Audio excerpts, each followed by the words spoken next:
Everyone, आज हम लोग क्लास 10th का pair of linear equation in two variable देखेंगे।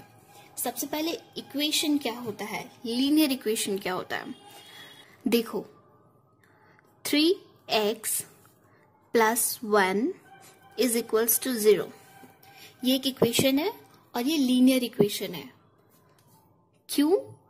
क्योंकि इस एग्जाम्पल में x की पावर 1 है। किसी भी इक्वेशन में वेरिएबल की पावर, हाईएस्ट पावर अगर 1 हो तो वो लीनियर इक्वेशन कहलाता है। बट इस इक्वेशन में सिर्फ एक वेरिएबल यूज हुआ है, सो ये linear equation in one variable है। ये linear equation in one variable है। पर हमें linear equation in two variable पढ़ना है। मतलब हमें कुछ ऐसा पढ़ना है 3x plus 4y plus 3 is equals to 0।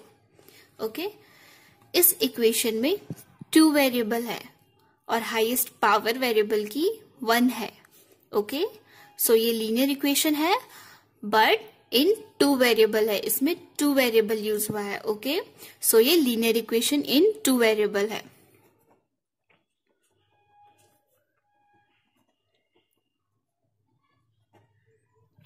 अगर हम इसका जनरल टर्म देखें तो जनरल टर्म इसका इस तरीके से लिखा जाता है, ax plus by plus c is equals to 0। यहाँ x का कोफिशिएंट a है, y का कोफिशिएंट b है और c एक कोफिशिएंट ही है, इसमें कोई वेरिएबल नहीं है। ये linear equation in two variable का जनरल टर्म है।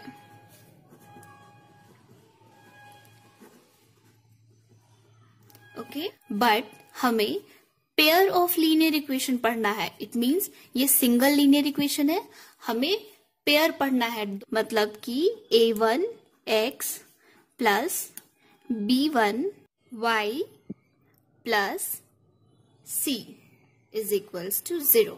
ओके, तो ये टू इक्वेशन हो गया, फर्स्ट ये, सेकंड ये। अब ये पेयर हो गया तो हमें पेयर ऑफ लीनियर इक्वेशन ही पढ़ना है। यहां पर भी x, y दो वेरिएबल है। x का कोफिशिएंट a डैश, y का कोफिशिएंट b डैश, c एक खुद कोफिशिएंट ही है। अब तक हमें ये तो समझ आ गया pair of linear equation in two variable कैसा होता है। पेयर ऑफ इक्वेशन होता है, टू वेरिएबल यूज होता है हर एक इक्वेशन में, x और y। तो पेयर ऑफ लीनियर इक्वेशन के बारे में बेसिक आइडिया तो हमें अब तक हो गया। अब हम लोग कुछ मेन फैक्ट की तरफ चलते हैं। हमें दो मेथड पढ़ना है सॉल्व करने के लिए पेयर ऑफ लीनियर इक्वेशन को। Okay, pair of linear equation को हम लोग दो तरीके से सॉल्व कर सकते हैं। पहला है ग्राफिकल मेथड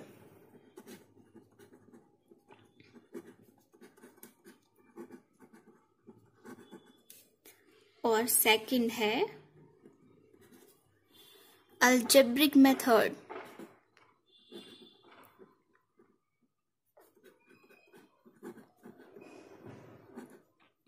ओके, सो सबसे पहले हम लोग ग्राफिकल मेथड देखते हैं।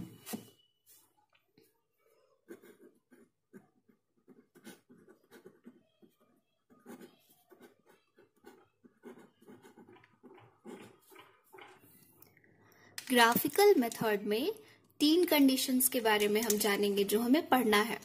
सो पहला कंडीशन होता है, फर्स्ट कंडीशन जो हमारा होता है, a1 by a2 is not equals to b1 by b2। अब ये ऐसा कैसे हुआ, हम लोग एक एग्जाम्पल लेते हैं। Okay, linear equation in two variable का एग्जाम्पल लेंगे और पेयर में लेंगे। ओके, पहला एग्जाम्पल हम लोग लेते हैं 3x plus 4y plus 5 is equals to 0 and second example हम ले लेते हैं 4x plus 5y plus 9 is equals to 0। ये दो इक्वेशन हमारा पेयर ऑफ लीनियर इक्वेशन हो गया।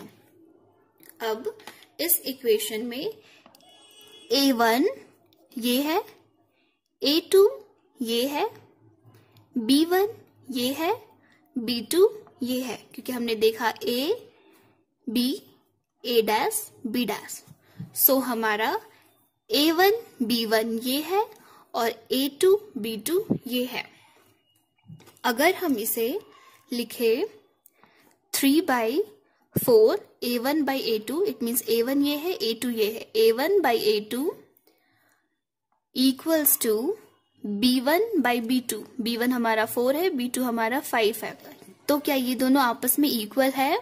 नहीं, हमें क्लियरली दिख रहा है ये दोनों आपस में इक्वल नहीं है। सो हम यहाँ नॉट इक्वल्स टू का साइन लगा देंगे। A2 is not equals to B1/B2। जब भी ऐसा कंडीशन हो तो जो इसका ग्राफ बनेगा वो ऐसा बनेगा। फर्स्ट इक्वेशन के लिए कुछ ऐसा, सेकेंड इक्वेशन के लिए कुछ ऐसा, दोनों एक दूसरे को इंटरसेक्ट करेगा एक पॉइंट पर। ओके, सो इंटरसेक्टिंग लाइन,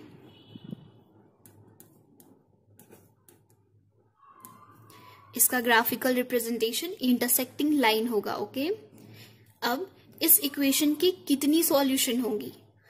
तो सॉल्यूशन तब पॉसिबल होता है जब दो लाइन एक दूसरे को कट करे। ओके, सो ये दोनों लाइन एक दूसरे के ऊपर कितनी बार लाई कर रहा है? सिर्फ एक बार ये दोनों लाइन एक दूसरे को कट कर रहा है, सिर्फ एक पॉइंट पर। सो इस कंडीशन के लिए हमारा एक ही सॉल्यूशन निकलेगा। नंबर ऑफ सॉल्यूशन अगर पूछा जाए इस कंडीशन के लिए कितने नंबर ऑफ सॉल्यूशन होंगे, तो हम लिखेंगे only one solution. Okay, only one solution, क्योंकि ये दोनों लाइन एक दूसरे को सिर्फ एक पॉइंट पर कट कर रहा है। और ओनली वन सॉल्यूशन को हम लोग कंसिस्टेंट भी बोलते हैं। अगर ओनली वन सॉल्यूशन हो तो उसे कंसिस्टेंट भी बोला जाता है। सो ये हमारा ग्राफिकल मेथड का फर्स्ट कंडीशन था।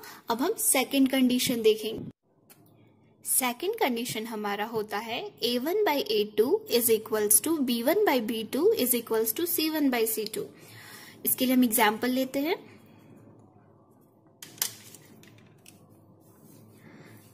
3x plus 4y plus 5 is equals to 0, 6x plus 8y plus 10 is equals to 0।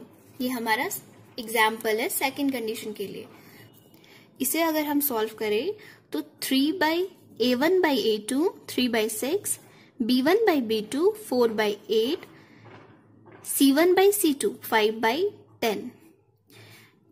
इसे हम अगर कट करें तो 1/2, 1/2, 1/2, ये कट होकर 1/2 is equals to 1/2 is equals to 1/2 कुछ ऐसा आएगा। सो ये अगर जब भी एग्जाम्पल कुछ इस तरीके से हो जिसमें A1/A2 इक्वल हो B1/B2 से एंड B1/B2 इक्वल C1/C2 से, इट मीन्स तीनों आपस में एक दूसरे से इक्वल हो। सो इस केस में हमारा जो ग्राफ बनेगा वो कुछ ऐसा होगा। मान लो ये फर्स्ट इक्वेशन के लिए ग्राफ ऐसा बना और सेकेंड इक्वेशन के लिए ग्राफ जस्ट इसी के ऊपर से क्रॉस कर जाएगा। ओके, सो ये हमारा हो जाएगा कोइंसिडेंट लाइन।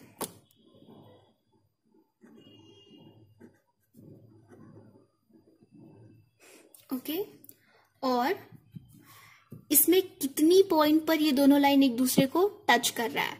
लास्ट केस में एक पॉइंट पर टच किया था तो हमारा ओनली वन सॉल्यूशन आया था। इसमें हर जगह पर ये दोनों लाइन एक दूसरे को टच कर रहा है। ओके, सो इस केस में हमारा इनफाइनाइट मैनी सॉल्यूशन हो जाएगा।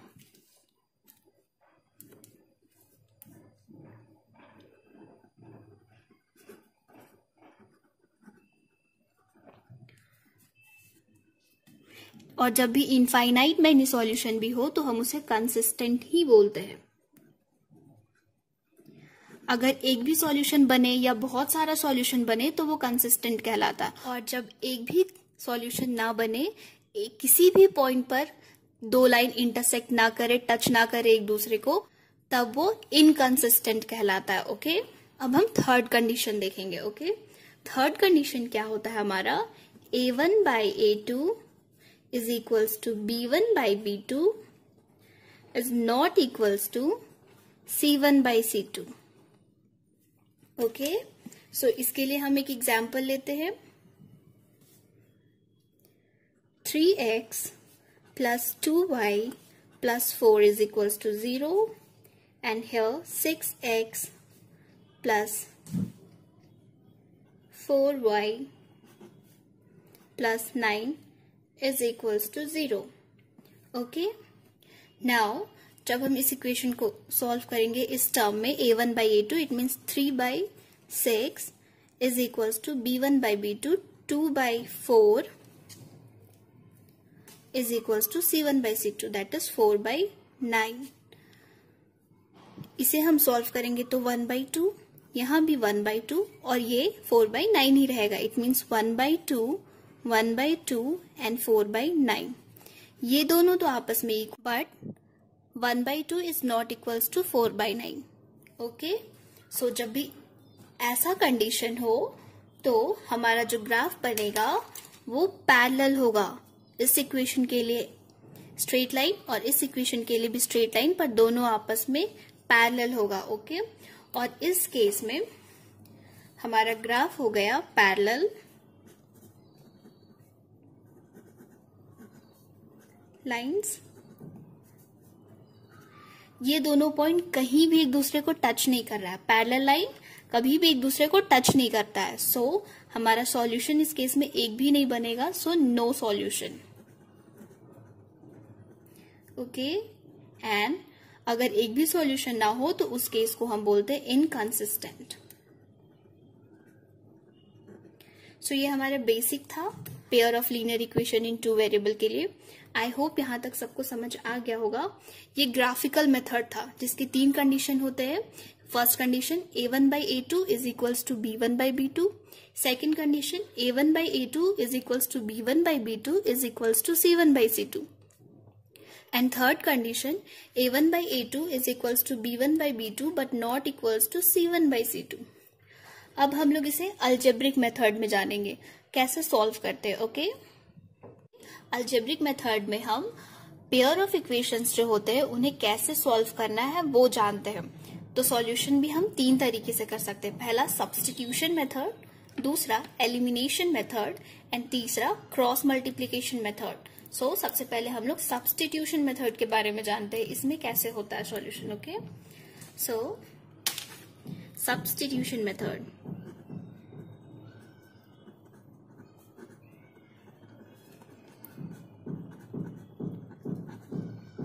इसके लिए हम लोग कोई भी एक एग्जाम्पल ले लेते हैं पेयर ऑफ लीनियर इक्वेशन का.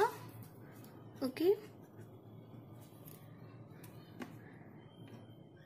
x plus y is equals to 16. एक इक्वेशन हमने ये ले लिया और दूसरा x minus y is equals to 4. ये हमने 2 इक्वेशन ले लिया पेयर ऑफ लीनियर इक्वेशन. अब इसे हम कैसे सब्स्टिट्यूशन मेथड से सॉल्व करें वो समझते हैं. इस केस में क्या किया जाता है, पहले इक्वेशन से किसी एक वेरिएबल का वैल्यू हम निकाल लेते हैं. जैसे फर्स्ट इक्वेशन हम यूज कर रहे हैं x plus y is equals to 16. हमारा फर्स्ट इक्वेशन ये है. यहां से हम किसी एक वेरिएबल का वैल्यू निकाल लेंगे, या तो फिर x का या तो फिर y का. तो हम लोग x का निकालते हैं. x इज इक्वल्स टू 16 और ये जब इस तरफ आएगा तो साइन चेंज होकर -y हो जाएगा. तो x का वैल्यू हमें ये मिल गया. अब जो हमें फर्स्ट इक्वेशन से एक वेरिएबल का जो हमने वैल्यू निकाला इसे हम सेकेंड इक्वेशन में पुट कर देते हैं. हमारा सब्स्टिट्यूशन मेथड यही होता है. तो इसे हम पुट कर देते हैं सेकेंड इक्वेशन में. अपने सेकेंड इक्वेशन क्या है, x minus y is equals to 4. x के प्लेस पर हम 16 माइनस वाई लिख देंगे अब, और यहाँ माइनस वाई है इज इक्वल्स टू 4. x के प्लेस पर हम इसे पुट कर दिए. अब इसे हम सॉल्व करेंगे. 16 minus y and minus y is equals to 4. 16 minus minus plus, so minus 2y is equals to 4. Minus 2y is equals to 4 minus 16. यहाँ से हमें मिलेगा minus 2y is equals to minus 12. So minus minus cancelled and y is equals to 12 by 2, that is 6। यहां से हमें y का value मिल गया, y is equals to 6। अब इस 6 को y का वैल्यू हम दोनों में से किसी भी इक्वेशन में पुट कर देंगे जहां से हमें x का वैल्यू मिल जाएगा। सो फर्स्ट इक्वेशन में हम पुट करते हैं x plus y is equals to 16। ये हमारा फर्स्ट इक्वेशन था। यहाँ x को एज इट इज रहने दो, y की प्लेस पर 6 is equals to 16। So x का वैल्यू आ गया 16 minus 6, x is equals to 16 minus 6 10। So हमारा x एंड y का वैल्यू आ गया। सो बहुत सिंपल था सब्स्टिट्यूशन मेथड। आई होप ये मेथड आप सबको अब समझ आ गया होगा बहुत ही अच्छे से। अब हम लोग एलिमिनेशन मेथड देखेंगे। सो एलिमिनेशन मेथड के लिए नाम से ही हमें पता चल रहा है कुछ तो एलिमिनेट होता होगा इसमें। सो इसे समझने के लिए एक एग्जाम्पल ले लेते हैं। 3x plus 4y is equals to 10, ये हमारा इक्वेशन 1, and 2x minus 2y is equals to 2, ये हमारा इक्वेशन 2। एलिमिनेशन मेथड में हम किसी एक टर्म को सेम करने की कोशिश करते हैं, या तो x के कोएफिशिएंट को सेम कर लेंगे दोनों में, या तो फिर y के कोएफिशिएंट को दोनों में सेम कर लेंगे। तो हम लोग अभी x के कोएफिशिएंट को सेम करने की कोशिश करते हैं। सेम कैसे कर सकते हैं? इस पूरे इक्वेशन को अगर हम 2 से मल्टीप्लाई कर दे तो 3 इंटू 2 6 हो जाएगा, और इस पूरे इक्वेशन को अगर हम 3 से मल्टीप्लाई कर दे देन 3 इंटू 2 6 हो जाएगा। तो ये एक टर्म पूरी तरीके से सेम हो जाएगा, x का कोएफिशिएंट सेम हो जाएगा। So let's start. सबसे पहले हम फर्स्ट इक्वेशन को उतारते हैं। 3x plus 4y is equals to 10। इस इक्वेशन को हम 2 से मल्टीप्लाई कर देंगे। सो हमारे पास वैल्यू आएगा 6x plus 8y is equals to 20। ये हमारा इक्वेशन थर्ड हो जाएगा। अब हम सेकेंड वाले इक्वेशन को उतारेंगे। 2x minus 2y is equals to 2। इस इक्वेशन को हम 3 से मल्टीप्लाई कर देंगे। सो हमारे पास वैल्यू आएगा 3 into 2 6x, 3 into 2 6y, sign minus, and 3 into 2 6। ये इक्वेशन हमारा 4 हो जाएगा। ओके, अब हम सब्ट्रैक्ट करेंगे 4 from third, subtracting 4 from third. Okay, so right here subtract 4 from third. It means हम लोग थर्ड से 4 को सब्ट्रैक्ट कर रहे हैं। सो पहले हम थर्ड इक्वेशन अपना लिख लेंगे। Write it here 6x plus 8y is equals to 20। अब हम अपना फोर्थ इक्वेशन लिख लेंगे। 6x minus 6y is equals to 6। इसे हमें सब्ट्रैक्ट करना है। साइन चेंज हो जाता है नीचे वाला, यहाँ माइनस से ये प्लस हो जाएगा। यहाँ प्लस था सो माइनस हो गया, और यहाँ भी प्लस है सो ये माइनस हो जाएगा। अब हम इसे सॉल्व करेंगे। प्लस 6x माइनस 6x ये कैंसिल, यहाँ हो जाएगा plus 8y and plus 6y, ये 14y हो जाएगा, और यहाँ 20 माइनस 6 ये हमारा 14 हो जाएगा। सो y का वैल्यू यहाँ से 1 आ गया। अब इस y के वैल्यू को हम किसी भी एक इक्वेशन में पुट कर देंगे जहां से हमें x का वैल्यू मिल जाएगा। ओके, सो हम इसे फर्स्ट इक्वेशन में पुट करते हैं। 3x plus 4y is equals to 10। यहाँ 3x प्लस 4y के प्लेस पर हम 1 पुट करेंगे। 4 into 1 4 is equals to 10। 3x is equals to 10, ये 4 इस तरफ आकर -4 हो जाएगा, and 3x is equals to 10 minus 4 that is 6, and x is equals to 6/3 that is 2। So y का वैल्यू हमारे पास 1 आ गया और x का वैल्यू हमारे पास 2 आ गया। बहुत ही सिंपल था। अब हम अपना थर्ड मेथड देखेंगे जो कि क्रॉस मल्टीप्लिकेशन मेथड है। अब हम लास्ट मेथड देखेंगे जो कि क्रॉस मल्टीप्लिकेशन मेथड है। ये भी बहुत सिंपल है।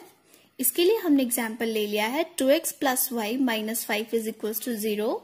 ये हमारा इक्वेशन 1 है and second equation 3x + 2y - 8 = 0, ये हमारा इक्वेशन 2 है। अब हम इसे सॉल्व करेंगे। सो क्रॉस मल्टीप्लिकेशन में सॉल्व करने के लिए क्या करते हैं, हम एक बार फर्स्ट टर्म को पूरी तरीके से हाइड करते हैं और बाकी दोनों के बीच में कैलकुलेशन परफॉर्म करते हैं। देन सेकेंड टर्म को हाइड करते हैं, बाकी दोनों के बीच में कैलकुलेशन परफॉर्म करते हैं एंड देन थर्ड टर्म को हाइड करते हैं, फिर जो 2 बचा हुआ है उनके बीच में कैलकुलेशन परफॉर्म करते हैं और जितनी वेरिएबल है उसे हम नीचे लिख देते हैं। इसे सॉल्व करने के लिए एक फॉर्मूला भी है बट उसे याद रखने की जरूरत नहीं। इसे सॉल्व करने का प्रोसेस अगर हम समझ गए तो हमें फॉर्मूला की जरूरत नहीं पड़ेगी।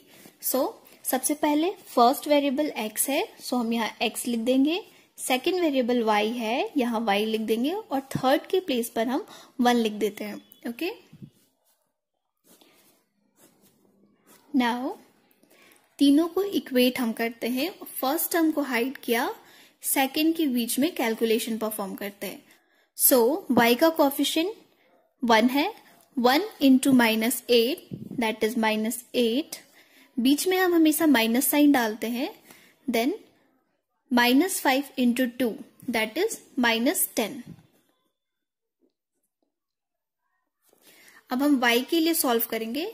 यहां पर हम हमेशा माइनस साइन देते हैं, x प्लस में y माइनस में देन 1। ओके, y के साथ हमेशा माइनस साइन रहता है। सेकेंड टर्म को अब हम हाइड करेंगे, 2 × -8 दैट इज -16, देन हम माइनस साइन पुट करेंगे। -5 × 3 that is -15। Okay, now 2 × 2 4, third term को हमने हाइड किया। Then 2 × 2 4, 1 × 3 that is 3, -3। सबके बीच में हम माइनस साइन डालते हैं। अब हम इसे सॉल्व करेंगे। x divided by minus and minus minus plus 10 equals to -y, then -16 minus minus plus 15, then 1 divided by 4 -3। Okay, now हम एक बार इस टर्म को इस टर्म से इक्वेट करेंगे, देन इस टर्म को इस टर्म से इक्वेट करेंगे। एक बार x वाले टर्म को कोएफिशिएंट वाले टर्म के साथ, देन y वाले टर्म को सेम कोएफिशिएंट वाले टर्म के साथ। Okay, so write it here, x divided by -8 + 10 is equals to 1/4 -3। इसे सॉल्व करने पर -8 + 10 सॉल्व होकर 2 हो जाएगा। यहाँ 1 4 - 3 दैट इज 1 और x का वैल्यू हो जाएगा 2 × 1 2। क्रॉस मल्टीप्लाई करने पर यह हमारा x का वैल्यू आ गया। अब हम y के लिए सॉल्व करेंगे। यहाँ हमारे पास -y by -16 + 15 is equals to 1/4 -3 है। इसे सॉल्व करने पर -16 + 15 माइनस प्लस माइनस हो जाएगा। 16 - 15 1 हो जाएगा एंड बड़े नंबर में माइनस का साइन है, यहाँ माइनस का साइन लगेगा। अगेन 1 डिवाइडेड बाय 4 -3, यहाँ भी 1 हो जाएगा। नाउ माइनस साइन कैंसिल हो जाएगा और y का वैल्यू क्रॉस मल्टीप्लाई करने पर 1 × 1 1 एंड y × 1 y। y का वैल्यू हमारे पास 1 आ गया। ये भी बहुत सिंपल था, किसी फॉर्मूला को याद करने की रटने की जरूरत नहीं है। सिंपली हम कॉन्सेप्ट से भी सॉल्व कर सकते हैं और याद रख सकते हैं। आई होप आप लोगों को ये बहुत अच्छे से समझ आ गया होगा। आगे की वीडियो में हम लोग इस टॉपिक से रिलेटेड क्वेश्चन सॉल्व करेंगे।